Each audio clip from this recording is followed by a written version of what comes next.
বেশিরভাগ নারীদের চরিত্রের সাথে এটা যায়, যে নারীরা যেমন একটু সংসার জীবনে স্বামী যদি একটু মনোযোগী না হয়, তাকে মনোযোগ না দেয়, তাহলে দেখা যায় স্বামীকে নিয়ে সন্দেহ করছে, স্বামী গতিবিধির উপর নজর রাখছে বা অন্যের কান কথা শুনছে। হ্যাঁ, তো এই এবং শুনে একেবারে ঝগড়াঝাটি করে বাবার বাড়ি চলে যাচ্ছে। স্বামী তাকে অনেক ভালোবাসে, কিন্তু ভালোবাসার ব্যাপারটা সে বুঝে উঠতে পারছে না। তো এই জিনিসগুলো কিন্তু আমি না, আবহমান কাল ধরে নারীদের মধ্যে, সংসারী মেয়েদের মধ্যে এটা আছে। তো এই রূপটাই আমাকে ফুটিয়ে তুলতে হয়েছে। তো এটা অনেক এক্সপ্রেশনের খেলা ছিল নাটকে, যেটা মানে অ্যাজ এ নিউ কামার আমার জন্য ইট ওয়াজ ভেরি ডিফিকাল্ট। তা আমি যে কোনো জিনিসই খুব সিরিয়াসলি নেই।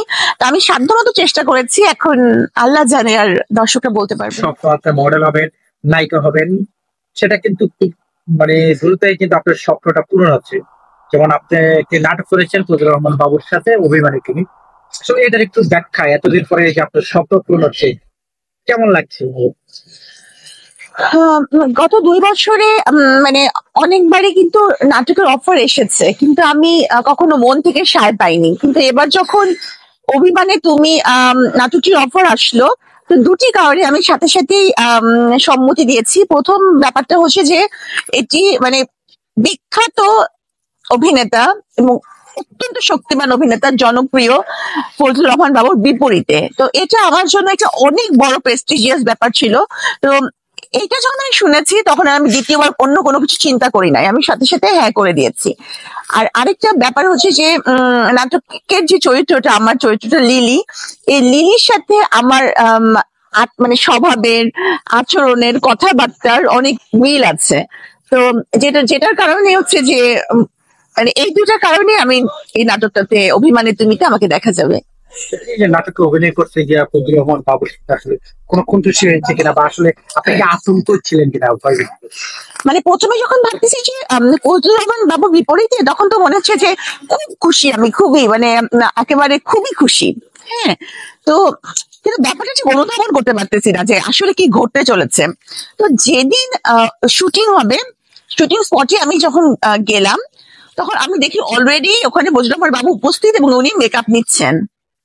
তখন আমি তো পুরো অবাক, যে পুরো জলজ্যান্ত ফজলুর রহমান বাবু আসল। হ্যাঁ, মানে এর কোনো ভুল নাই, এটা উনি। তখন আমার এমন আতঙ্ক যে মনে হচ্ছিল যে আমি যদি এখান থেকে পালিয়ে যেতে পারতাম, তাহলে আমার জন্য সবচেয়ে ভালো হতো।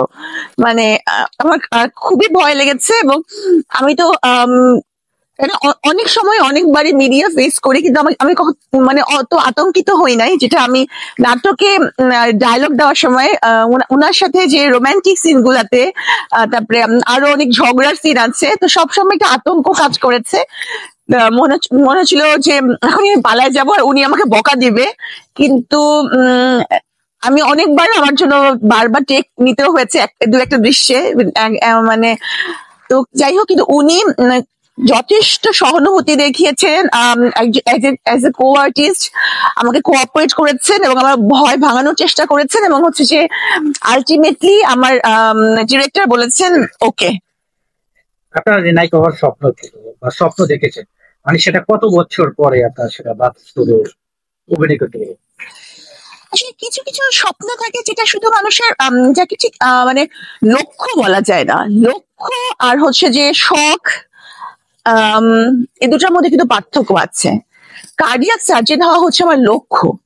হ্যাঁ, আর অভিনয়টা ছিল আমার একটা শখ বা আমার একটা স্বপ্ন। থাকে না, সবার মনে একটা অবদমিত স্বপ্ন থাকে। তো এটা বাস্তবায়িত হতে চলেছে। তবে এটা তখনই পরিপূর্ণতা লাভ করবে যখন আমাদের সকলের অভিমানে তুমি দর্শক নন্দিত হবে। না হলে তো আর নাটকের সার্থকতা নেই। যখন দর্শক এটা দেখবেন বা আমার অভিনয় কেমন হয়েছে, আমি জানি যে দর্শকরা একটু ক্ষমা সুন্দর দৃষ্টিতে আমার অভিনয় দেখবেন, কিন্তু নাটকটা তো ভালো লাগতে হবে। যদি ভালো লাগে তাহলে আমি বুঝবো যে সার্থক। অভিনয় যেহেতু শুরু করেছেন, সেটা কি কন্টিনিউ হবে? এখন ডিপেন্ড করবে দর্শক আমাকে কিভাবে গ্রহণ করছে। যদি নাটকটা সকলের ভালো লাগে, তাহলে হয়তো অভিনয়ে আমি থাকবো।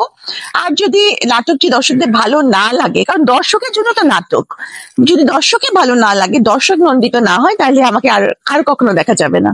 আপনার এই অভিমানী তুমি সাথে আপনার বাস্তব জীবনের কোনো কিছু দিয়ে পেয়েছে? দেখা যাচ্ছে যে আমার সাথে শুধু না, ওই ঝাড়ে দিয়েছে তাদেরকে। একবার মানে একটা যখন যখন দৃশ্য টেক ওকে হয়ে যায়, তো তখন আমি জাস্ট জায়গা থেকে সরে যাই। তো মানে প্রতিবারই দেখা যাচ্ছে আমি ওকে হওয়ার সাথে সাথে শর্ট সরে যাচ্ছি, আবার নাকি ক্যামেরার ফোকাস চেঞ্জ করতে হয়, যেটা আমার জানা ছিল না। মানে ওকে হওয়ার পর ওখানে দাঁড়িয়ে থাকতে এটাই তো বারবার যখন সরে যাই, তখন বলে যে একটা পর্যায়ে উনি মানে ধৈর্যের বাঁধ ভেঙে গেছে, উনি বলতেছে যে আপনি এত ছটফট করেন কেন বাচ্চাদের মতো, শর্ট শেষ হয়ে যাওয়ার পর দাঁড়িয়ে থাকতে হয়। আমি বলছি আচ্ছা, আমি এটা জানতাম না। এই এতটুকু, আর বকে নাই। আচ্ছা, এই যে এই গল্পে কি আপনি একটু বাবুকে খুব যন্ত্রণা দিতেন? মানে আপনার চরিত্রটা কি এরকম ছিল? খালি সন্দেহ করতেন তাকে? খালি সন্দেহ করতাম। শেষ পর্যন্ত আসলে সুন্দর দিয়ে আসলে কি বাবু এগুলো মানে যেই আপনি যে সন্দেহটা ছিল বা সেটা কি আসলে সে সেই ধরনের কাজ করতো? এই যে সব বলে দিয়ে কি মানুষ নাটক দেখবে? না একটু যদি একটু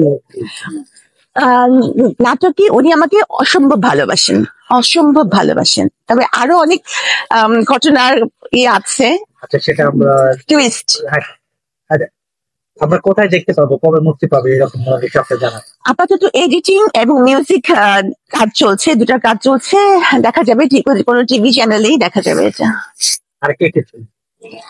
আর সাবেরি আলম ছিলেন।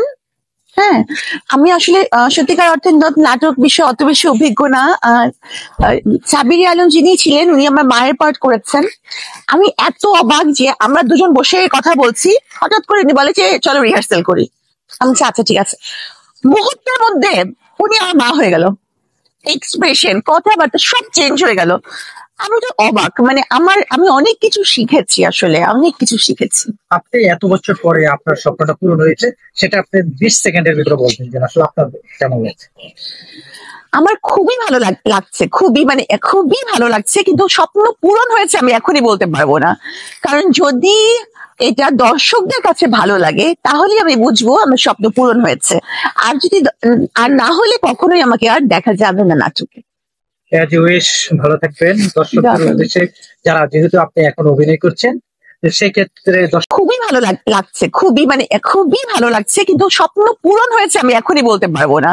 কারণ যদি এটা দর্শকদের কাছে ভালো লাগে, তাহলেই আমি বুঝবো আমার স্বপ্ন পূরণ হয়েছে। আর যদি আর না হলে কখনোই আমাকে আর দেখা যাবে না নাটকে। অ্যাজ ইউ উইশ, ভালো থাকবেন। দর্শকদের উদ্দেশ্যে যারা, যেহেতু আপনি এখন অভিনয় করছেন, সেক্ষেত্রে খুবই ভালো লাগছে, খুবই মানে খুবই ভালো লাগছে, কিন্তু স্বপ্ন পূরণ হয়েছে আমি এখনই বলতে পারবো না। কারণ যদি এটা দর্শকদের কাছে ভালো লাগে, তাহলেই আমি বুঝবো আমার স্বপ্ন পূরণ হয়েছে। আর যদি আর না হলে কখনোই আমাকে আর দেখা যাবে না নাটকে। অ্যাজ ইউ উইশ, ভালো থাকবেন। দর্শকদের উদ্দেশ্যে যারা, যেহেতু আপনি এখন অভিনয় করছেন, সেক্ষেত্রে